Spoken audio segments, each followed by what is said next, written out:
Vantage is where you stand, frames are what you stand behind.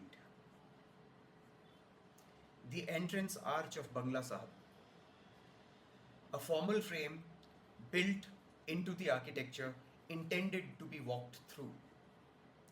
But step back and it becomes your viewfinder. The Golden Dome sits exactly where the architect placed it. Your job was simply to stand in the right place. A modern convention center in Gujarat.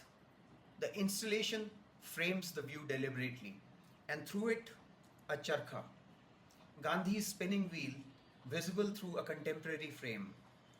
The architect and the photographer arrived at the same intention. Nobody designed these curtains as a photographic frame, but pulled apart just enough, they compress the entire scene, the terrace, the diners, the palace, the sky, into a single layered image. That is an informal frame. You didn't find it, you noticed it.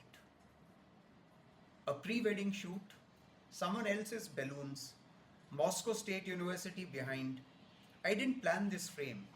I spotted it, moved into position, and waited for the balloons to align. Informal frames are everywhere. Most people never notice them.